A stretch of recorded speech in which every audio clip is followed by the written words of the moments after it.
आई काय घेऊन आली? काय आणलंय? पाला वाटायला पायाला बांधायला. पायाला बांधाय आणले होय.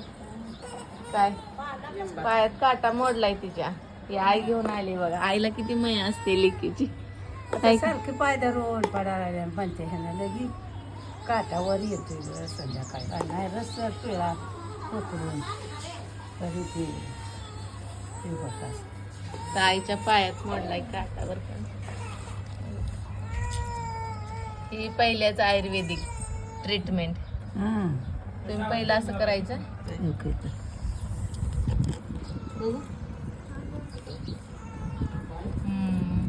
काटा मोडलाय. ही आईची आयुर्वेदिक पहिलेच ट्रीटमेंट आहे.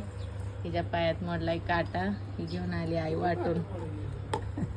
काय करायचं नाही बाहेर बाकी सांच्याला इंजेक्शन काय करायचं. काय काय घातलं ह्याच्यात? काय सुद्धा नाही घातलं. बारीक असं वाटले. नुसता लिंबाचा पाला वाटलाय. आणि रस रस लावायचा. त्याला बांधायचं का? बांधायचं असं. जिथं काटा मोडलाय काय मोडला असलं तर पायात असा लिंबाचा पाला वाटायचा आणि बांधून सोडून द्यायचं. आणि मग तोंडाला येते सकाळपारी. होय मग येते आपल्या बाहेर निघते काय घुसलेलं असलं. तोंडाला टोकरून काढायचं मनाने वर येते. होय सूर्यकाळ तसं जातं. आयुर्वेदिक आहे. पहिले संध्याकाळी झोपताना लावायचं. झोपताना बी असं बांधायचं पडक्याला हा गॅस करून मग त्याचा रस जाऊन पुन्हा सकाळ